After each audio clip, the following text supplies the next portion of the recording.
Physically speaking, the Hindus are a C3 people.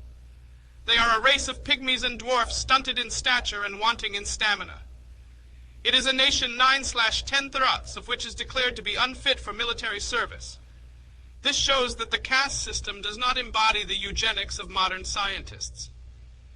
It is a social system which embodies the arrogance and selfishness of a perverse section of the Hindus, who were superior enough in social status to set it in fashion, and who had authority to force it on their inferiors. Caste does not result in economic efficiency. Caste cannot and has not improved the race. Caste has, however, done one thing. It has completely disorganized and demoralized the Hindus. The first and foremost thing that must be recognized is that Hindu society is a myth. The name Hindu is itself a foreign name. It was given by the Mohammedans to the natives for the purpose of distinguishing themselves. It does not occur in any Sanskrit work prior to the Mohammedan invasion. They did not feel the necessity of a common name because they had no conception of their having constituted a community. Hindu society as such does not exist. It is only a collection of castes. Each caste is conscious of its existence. Its survival is the be-all and end-all of its existence. Castes do not even form a federation. A caste has no feeling that it is affiliated to other castes, except when there is a Hindu-Muslim riot. On all other occasions, each caste endeavors to segregate itself and to distinguish itself from other castes. Each caste not only dines among itself and marries among itself, but each caste prescribes its own distinctive dress. What other explanation can there be of the innumerable styles of dress worn by the men and women of India, which so amuse the tourists? Indeed, the ideal Hindu must be like a rat living in his own hole, refusing to have any contact with others. There is an utter lack among the Hindus of what the sociologists call consciousness of kind. There is no Hindu consciousness of kind. In every Hindu, the consciousness that exists is the consciousness of his caste. That is the reason why the Hindus cannot be said to form a society or a nation.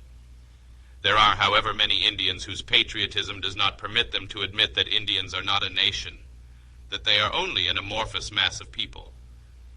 They have insisted that underlying the apparent diversity, there is a fundamental unity which marks the life of the Hindus, inasmuch as there is a similarity of habits and customs, beliefs and thoughts which obtain all over the continent of India. Similarity in habits and customs, beliefs and thoughts there is. But one cannot accept the conclusion that therefore the Hindus constitute a society. To do so is to misunderstand the essentials which go to make up a society.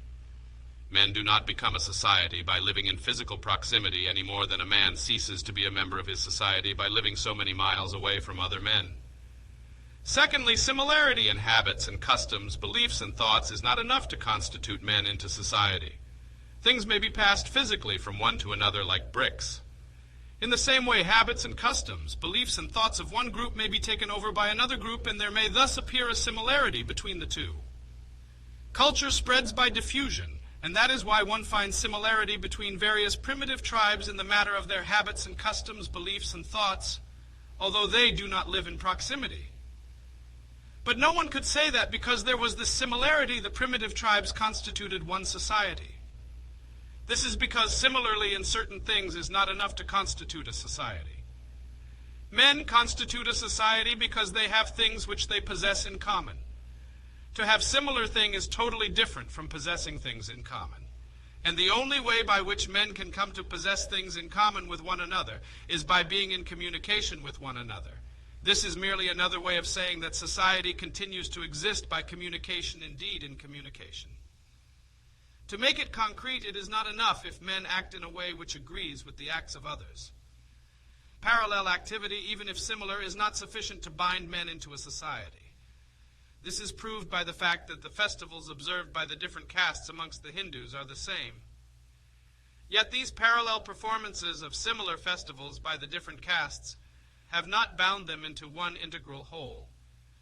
For that purpose, what is necessary is for a man to share and participate in a common activity so that the same emotions are aroused in him that animate the others.